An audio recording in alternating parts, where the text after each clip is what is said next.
Hello there. Thank you so much for joining me on this edition of the 6 p.m. primetime newscast on Equinoxe television. An uneasy calm prevails in several parts of Cameroon as protests persist, bringing activities to a near standstill in Douala and other areas. Despite the rain, security forces fired gunshots, shops were looted, and markets were deserted, maintaining a volatile atmosphere. Over 200 people have so far been arrested in Douala. Our reporters were on the field today and will be giving us up-to-date information on the situation on the ground. And away from that, to tell you how some former presidential candidates in Cameroon's 2025 presidential election vehemently reject the official results, declaring President Buea winner of the election. They allege widespread fraud and electoral manipulation, questioning the legitimacy of the outcome. The opposition demands a national dialogue to address concerns and push for a more democratic transition. And we quickly take you to Bamenda, where shock is currently in that area after the Northwest Regional Delegate for Livestock, Fisheries and Animal Industries, Dr. Dasi, was found dead in Tamuche. According to eyewitnesses, he was intercepted by armed men while driving towards Mile 6 Gwen. The circumstances surrounding his death are still unclear, sparking widespread concern and also massive condemnation. Those are top stories tonight. The news in full in a jiffy.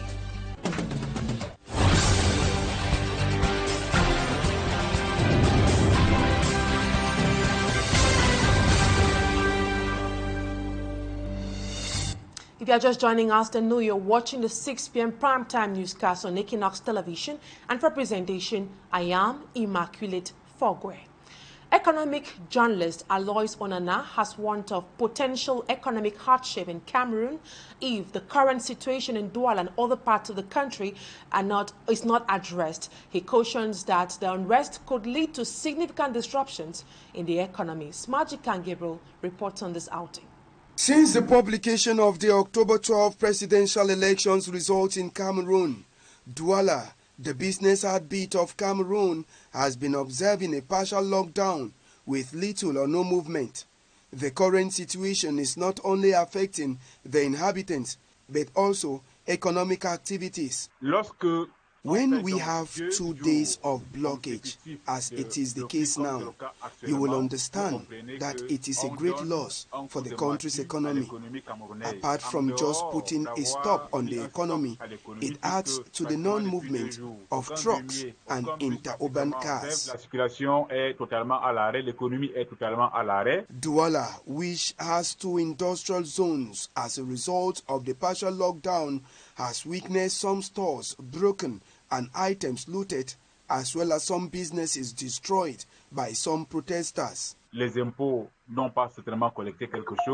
Taxes haven't been collected in some areas. Production activities have temporarily stopped. There shall certainly be consequences at the level of production and consumption. With the current situation of the country, economists believe that if the situation is not arrested, things might be difficult for the people of Douala in the nearest future. And the same vein, some former presidential candidates in Cameroon's 2025 election have expressed disappointment over the official results, declaring Buea winner with 53.66% of the vote. They claim that the election was marred by fraud and electoral manipulation and are calling for a national dialogue to push for a better democratic transition. The opposition has questioned the legitimacy of the election results, citing irregularities and concerns about the credibility of the electoral process. Malaglary compiled their reactions in her report. In a statement titled "A Betrayed People," the former presidential candidate accused the Constitutional Council for acting in favor of President Buea and claims the elections was designed to preserve power. This is after Buea was declared winner of the 2025 presidential elections for another 8th term in office. Akerimuna described the election process as a constitutional coup d'etat, alleging voter fraud, manipulations, and the inclusion of his own candidacy on the ballot. In his declaration published on October 27, Muna calls on the immediate release of political prisoners and arbitrarily detained citizens, and finally the launch of a national dialogue to negotiate framework for a democratic transition. Another former presidential candidate, O.C. Joshua of the Social Democratic Front, while appreciating the results of the presidential elections, expressed disappointment. He says that it is far from expectations, and because the choice of the Constitutional Council carries a strong order of disenfranchisement and fraud, he, however, calls for the release of those abducted in the context of a post-electoral crisis, insisting that the authorities should find measures to appease the population, a reform of the electoral code, and to end the crisis in the English-speaking regions of Cameroon. While Honorable Patricia Toumainon Damjoya completely rejects election result, on behalf of the Cameroon Democratic Union, UDC, Toumainon stands for free choice, respect for every vote, and the true sovereignty of the people. She adds that they are not asking for favors or special treatment, but for every citizen's vote to be considered, and that Cameroon restore its democratic dignity. Cabral Libi, president of the PCRN and former candidate of the presidential elections, accepted the results and thanked his supporters for voting him. This reaction comes amid election tensions as hundreds of youths across the country keep protesting and denouncing fraud in the 2025 presidential elections in Cameroon. Amnesty International has condemned the deadly post-electoral protests in Cameroon where 4 civilians were killed and many others violently arrested. In a Facebook video, the rights group urged the government to protect protesters' rights and thoroughly investigate the use of firearms against civilians. The organization expressed concerns over the crackdown on demonstrations contesting President Paul Biya's re-election at the age of 92 years old. Ese Lucilengu has more on this outing. In a recent video circulating on social media, Amnesty International has called on authorities in Cameroon to respect, protect, and uphold the rights of Cameroonians as violent post-electoral protests escalate in the country. The human rights organization group further condemns the killing of 4 people as protesters contest the re-election of 92-year-old Paul Biya, who remains at the helm of the country for an 8th term. In the video, Amnesty International denounces the use of tear gas and water cannons to disperse the demonstrators. The rights group also reports that several people have been violently arrested. It therefore urges the Cameroonian government to carry out a prompt, independent and impartial investigation into the death. À la suite d'Amnesty et d'autres organisations internationales, nous recommandons qu'il y ait une enquête rapide. Reacting to the outing of Amnesty International, a civil society actor, Philippe Nanga, says that based on the country's constitution and international laws, including the African Charter on Democracy, Elections and Governance, the state has an obligation to protect Cameroonians expressing themselves through peaceful demonstrations. Quelle que soit la situation, quel que soit le comportement, n'est-ce pas, des usagers, des citoyens. According to him, the forces of law and order should accompany, not repress, the citizens. Il n'est pas possible que les forces de défense et de sécurité utilisent des armes pour s'attaquer à cette population. Aujourd'hui, nous avons plusieurs cas de mort, y compris des personnes qui ne sont pas forcément dans la posture. He joins his voice to that of Amnesty International, calling for an immediate and independent investigation to identify those who authorized the use of firearms and live bullets to disperse the protesters. Ese Lucilengu reporting there. And the absence of agitated diplomatic missions at the event to proclaim results of the October 12 presidential election by the Constitutional Council has been attributed to the current tense socio-political atmosphere and also a gross human rights violations in Cameroon. An international relations expert who goes by the name Dr. Senghor Joko thinks that their seats might still be vacant when the president-elect will be taking an oath into office, given the current state of affairs. This, to him, grossly tarnishes the image of Cameroon on the international scene. Innocent Azer tells us more. On the occasion of the proclamation of the October 12 presidential election results by the Constitutional Council, the heavy number of representatives from Africa and Europe that used to be seen in previous similar events was visibly absent. Just a handful of these representatives were present, raising serious concerns given that Cameroon has a great, excellent diplomatic community or diplomatic relations with many African and European nations, including international bodies. En vertu d'ailleurs de la Convention de Vienne sur les relations diplomatiques. According to Dr. Senghor Joko, the massive boycott of the events by diplomatic missions betrays the April 1961 International Convention of Diplomatic Relations ratified with no justifiable reason for such an absence by friendly nations. He furthers that this is a strong diplomatic message of dying solidarity from the diplomatic accredited representatives, which brandishes their disassociation from the electoral event.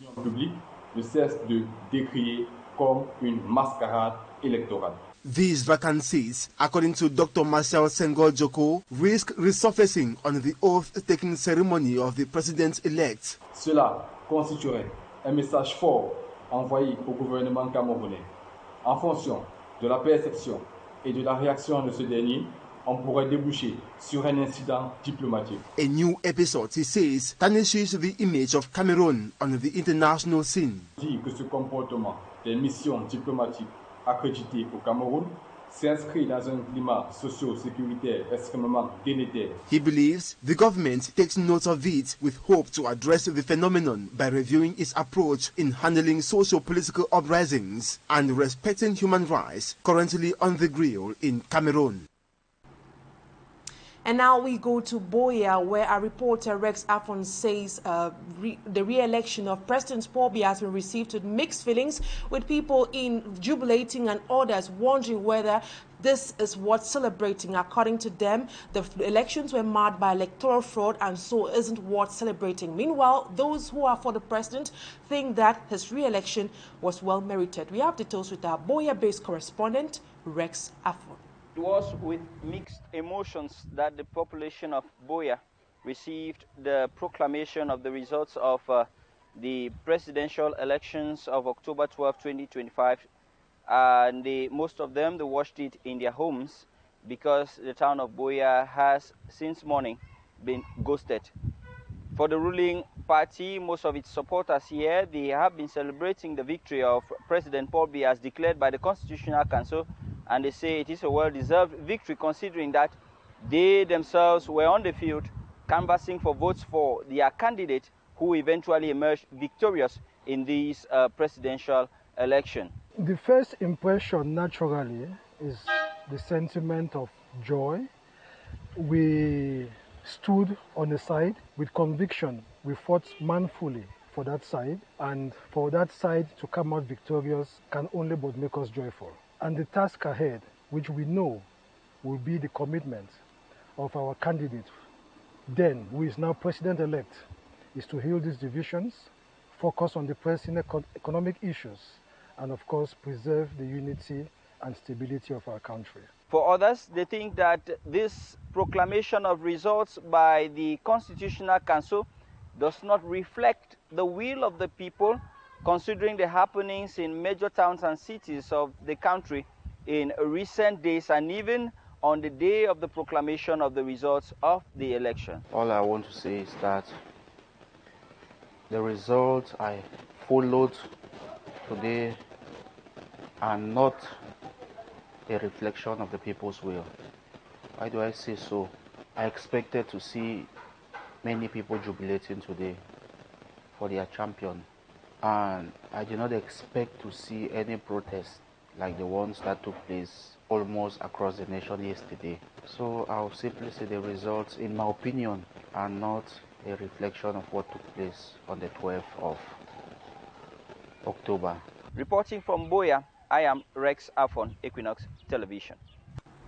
And still in line with the presidential elections, while Cameroonians are arrested for protesting and calling on the regime to respect the rights of the people, some key political actors such as Anissa Dekane and Joachim Chameni are still in detention after they were arrested for instigating the population to protest. Society actors condemn what they describe as arbitrary arrest to suppress the people. Malaglari reports. Key political figures who have been fighting for change in Cameroon, Anissa Dekane, president of Manidem, and Joachim Chameni, a leader of the UPC party, since weekend have been in detention.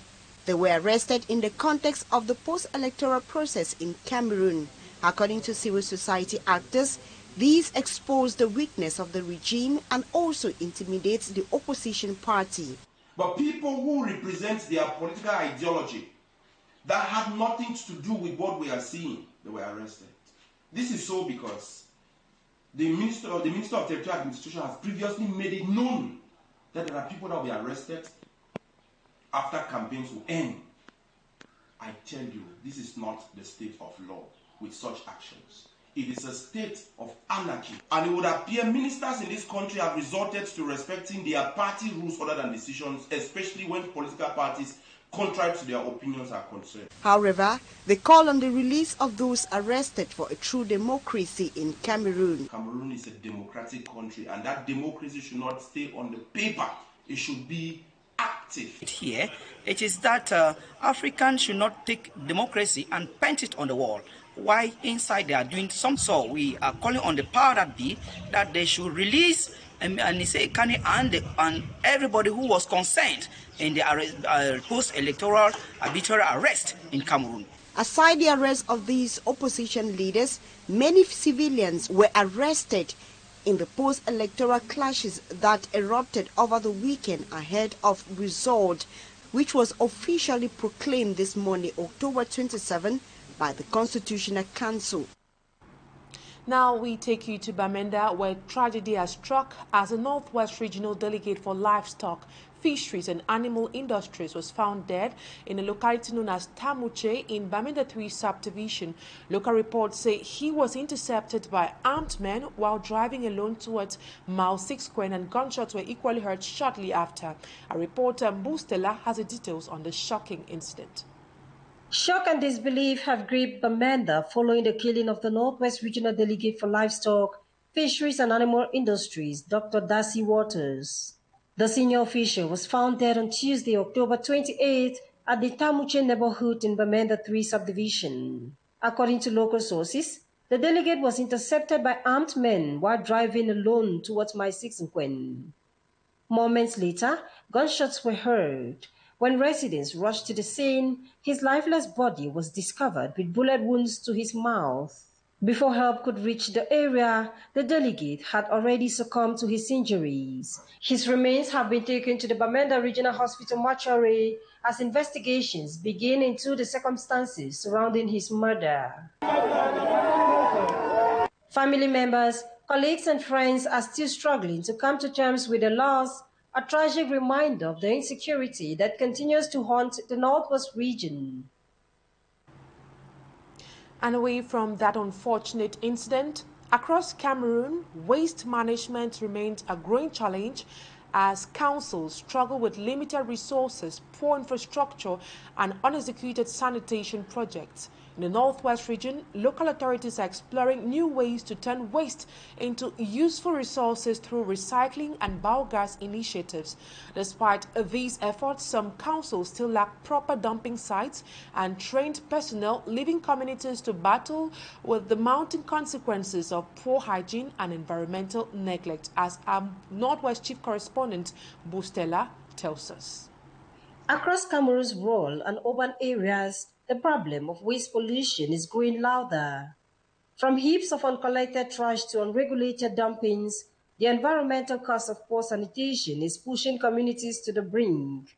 In the Northwest region, Some local authorities are sharing best practices on how to move from simple waste disposal to sustainable waste transformation during a workshop organized by the Office of the Public Independent Conciliator for the Northwest. The biggest challenges is that the council doesn't have the human resources, those who can easily manage waste transformation. And with the experience of Nous, that they had to partner with another council, another local council, you see that that is some sort of motivation for us to do the same. For the South in Nous, the story echoes similar frustrations, but also reveals innovation. The council had gone beyond cleanup campaigns, working on biogas development projects and plastic recycling partnerships with other councils. In addition to all what we've been asking over the years, it will be, of course, to ensure that we have resources. We have matured projects in this direction. We are still doing more projects for biogas development, which will serve a purpose for waste management. Projects for public toilet installation in all communities in the sanitation department. Of course, the local public service, which is highly awaited, could permit for such additional support staff for the council to be incorporated and enumerated so that their work is efficient. Despite progress, most councils still lack proper waste dumping sites and trained sanitation staff. Experts say the real solution lies in moving from waste disposal to waste transformation, where waste becomes raw material for new products, energy, and income. And now, civil society and political actors are attributing the post-electoral protests and violence to the delayed announcement of results, suggesting the 15-day period allowed for potential rigging in favor of the incumbent president. The situation has sparked widespread criticism, with many labeling it as shameful abuse of democracy. Innocent Aze reports. In an advanced digital era, it took the Republic of Cameroon 15 days before its Constitutional Council proclaimed the results of the October 12 presidential election. This has been qualified as shameful by members of the civil society who observe other countries announcing presidential election results few days after the polls closed. Given the fact that we have advanced technology, I don't see how it will take up to 15 days for us to have for the Constitutional Council and Elecam to give us results. Any electoral process that keeps people waiting for 15 days is an electoral process that is designed to fail. Actually shameful to the intelligence and to the intelligence of Cameroonians. We know from the procès verbal was won elections in other countries when people cast their votes, it takes about 3-4 days, even a day and more, for election results to come out. With the post-electoral protest and violence entering the 2025 archives, Cameroonians who think this would have been avoided attribute it to the long delay, that is, 2 weeks to announce the winner. According to the population, a long period to steal polling stations' results in favor of the incumbent president. Electoral tension comes because of lack of accountability, because of lack of transparency in electoral issues. And I think that people, when they cast their votes, they want to protect their votes and they want to choose their leader. This can only suggest that when people voted on the 12th and went home, the real voting started on the 13th, and in the offices and the back offices can only indicate that there have been a lot of tampering, manipulations, vote altering, and so it looked like the will of the people has actually been thwarted within these 15 days, because election rigging in Cameroon is diabolical in its nature, inescapable in its reach, and overwhelming in its dimension. A mockery and nasty reputation of the Cameroonian democracy at the level of the international community, when nations trample on Cameroon as they target emergence through transparent democratic principles. This election again has given democracy a very bad name and making us look like clowns, in fact, in the face of the international community. We need to reshape our constitution, we need to reshape our structures, we need more stronger institutions and stronger people in our country now.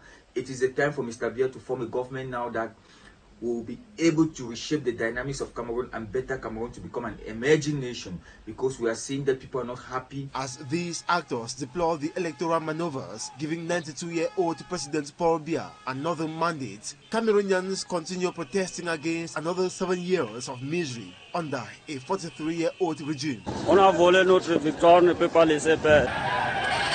Now, over to a major lead story tonight. Life came close to a standstill in Cameroon's economic capital city, Douala. From one part of the town to another, marks of destruction can be seen on the road, on buildings and cars either set ablaze or damaged. Babla Jonathan went round the town of Douala today and now tells us more about the situation on the ground.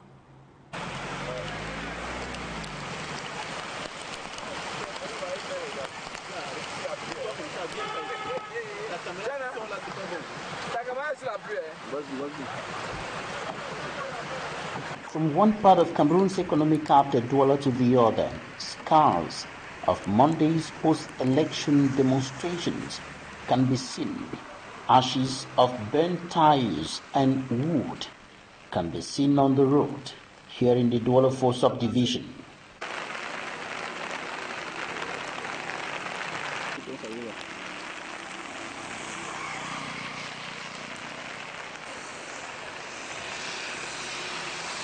In the Douala 2 subdivision, we can see the same thing on the roads. Here, the Douala 2 Council Hall came under attack. The protesters partially destroyed the building and set vehicles ablaze. Behind me is the Douala 2 Town Hall. You can see that it was vandalized by the protesters who stormed the building yesterday, setting ablaze a vehicle that you can see right behind me inside the compound of the Town Hall. They set the vehicle ablaze, and a bulldozer that you can see right in there. They also attacked the residence of Douala 2 Mayor, Denise Fampo, burning down a section of the house. Enormous destruction was also recorded in the Douala 3 subdivision. Several filling stations were attacked by the protesters. This filling station at Brazzaville in the Douala 3 subdivision also came under destruction as the protests yesterday went on, with young people protesting against what they consider as fraud and demanding the victory of Issa Chiruma Bakari, candidate of the Cameroon National Salvation Front. And as they went on with the protests, they carried out this destruction that you're seeing behind me to demonstrate, to illustrate the anger with what they consider as the stolen victory of Issa Chiruma Bakari.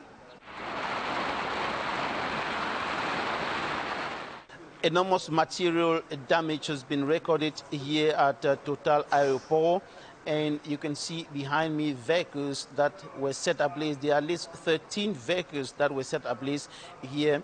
And the filling station seriously damaged, set ablaze. As you can see right behind me, the shop was also set ablaze, and gas bottles were taken away from here. And right in front of me are some of the gas bottles that have been brought back to the forces of law and order by the population. And the situation was quite chaotic here in the city of Douala yesterday. The protesters also stormed and looted business sites, including this coal store at the Dakar roundabout.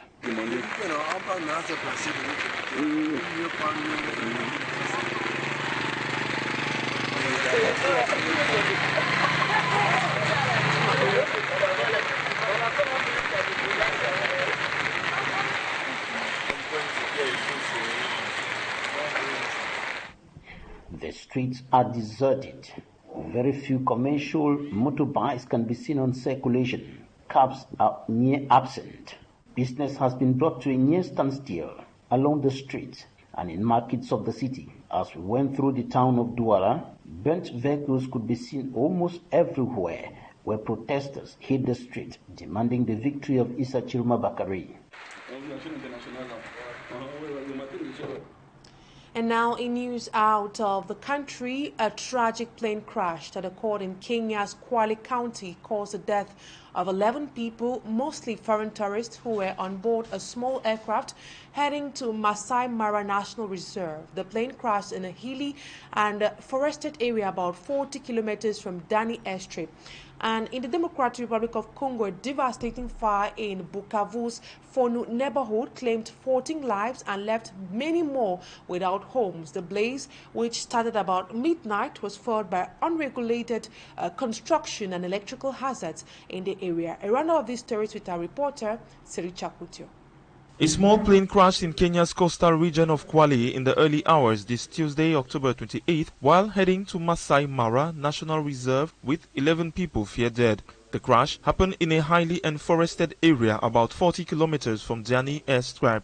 Kwale Country Commissioner said that passengers were all foreign tourists and their nationalities will be confirmed later. The Kenya Civil Aviation Authority, on their part, say that the 11 people were on board the Cessna Caravan-type aircraft and authorities were investigating the cause of the crash.